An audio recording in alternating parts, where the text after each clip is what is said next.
नमस्कार, मी अमित कोळेकर. तनुमरच्या न्यूज बुलेटिनमध्ये आपल्या सर्वांचं स्वागत. आता पाहूयात दिवसभरातील महत्त्वाच्या घडामोडी.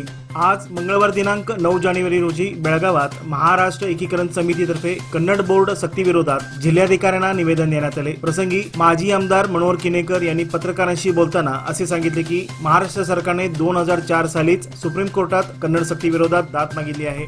सीमाभाग वादग्रस्त असल्याचे केंद्र सरकारला मान्य आहे. त्यामुळे सुप्रीम कोर्टात प्रलंबित असलेल्या वादातीत सीमाभागात कर्नाटक सरकारला कन्नड सक्तीचा अधिकार नाही. सीमा प्रश्नाचा निकाल लागेपर्यंत कर्नाटक सरकारने कन्नड सक्ती थांबवावी. सीमाभागातील मराठी भाषिकांना त्रास देणाऱ्या काही कन्नड संघटनांवर प्रशासनाने गुन्हे दाखल करून त्यांच्यावर बंदी आणावी. अन्यथा जसाच तसे उत्तर देण्यास मराठी माणूस कमी पडणार नाही. प्रशासनाने येणाऱ्या 25 जानेवारीपर्यंत यावर तोडगा काढावा. अन्यथा महाराष्ट्र एकीकरण समितीतर्फे भव्य आंदोलनाचा इशारा त्यांनी दिला आहे. यावेळी समितीचे नेते रमाकांत कुंडोजकर यांच्यासह महाराष्ट्र एकीकरण समितीचे सर्व पदाधिकारी उपस्थित होते.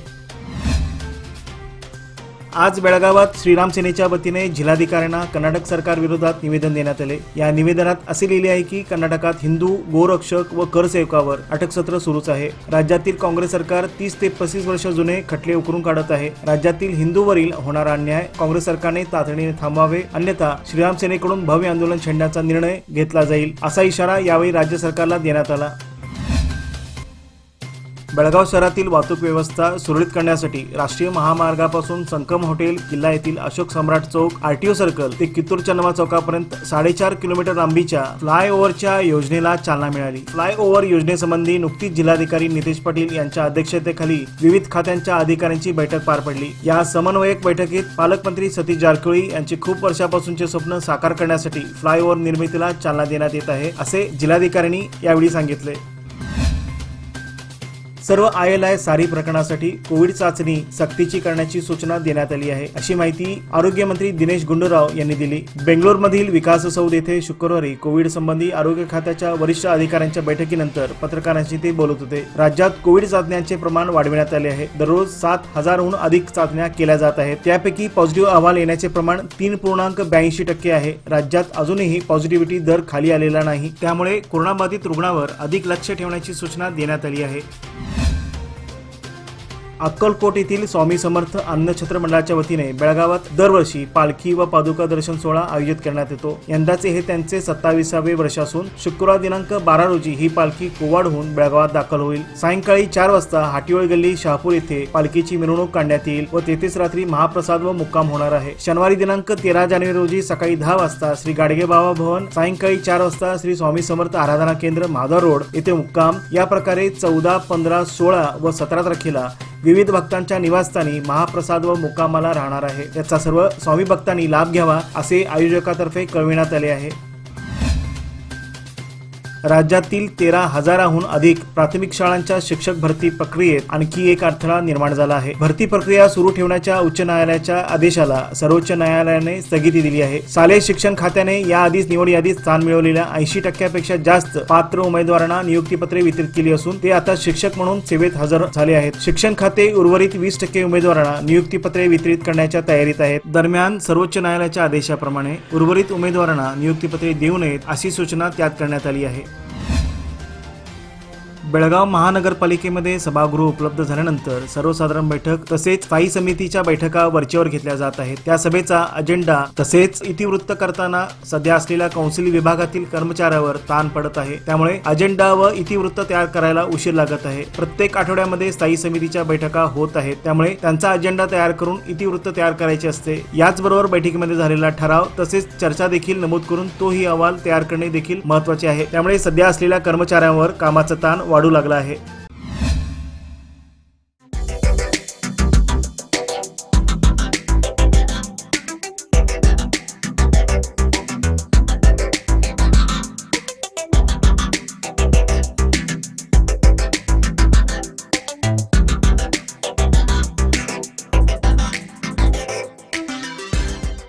लोकमान्यच्या मुदत ठेव योजना म्हणजे सुयोग्य कालावधी सर्वोत्तम व्याजदर. आता तुमच्या गुंतवणुकीवर मिळवा 9.30% परतावा. अधिक माहितीसाठी आजच कॉल करा 1800-212-4050.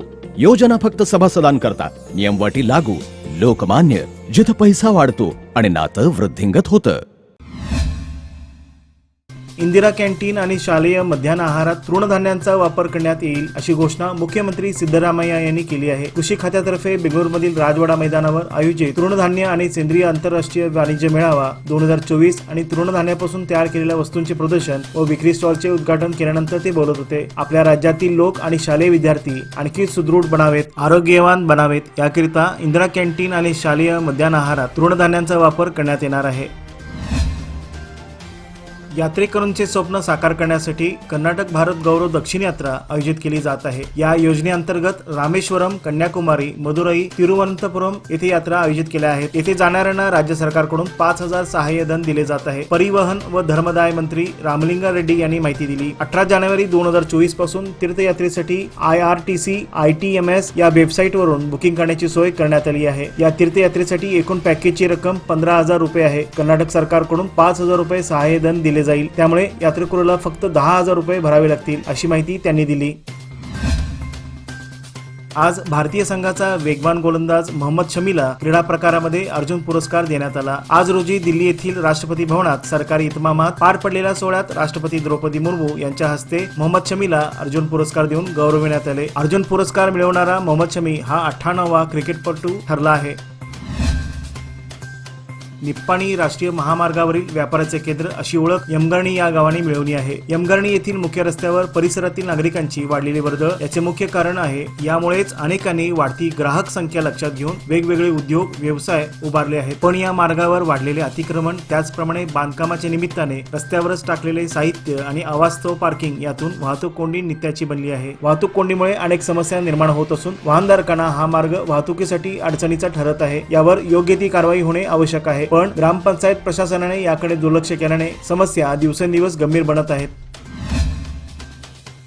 म्हैसूर जिल्ह्यातील नंजनगुडू तालुक्यातील हुलहळ्ळी विभाग कार्यालयातील संगणक ऑपरेटरच्या मृत्यूस कारणीभूत ठरलेल्या उपतहसीलदारांना निलंबित करण्यात यावे. कर्मचाऱ्यांना सतत छळणाऱ्या व त्यांच्यावर अन्याय करणाऱ्यावर तातडीने कारवाई करावी. भयमुक्त काम करण्याचे संगणक ऑपरेटरना वाव द्यावा. 8 महिन्याचे थकीत वेतन तातडीने देण्यात यावे. अशा मागणीचे निवेदन चिकोडी तालुक्यातील विभाग कार्यालयातील संगणक ऑपरेटरच्या वतीने प्रांताधिकारी व तहसीलदारांना देण्यात आले.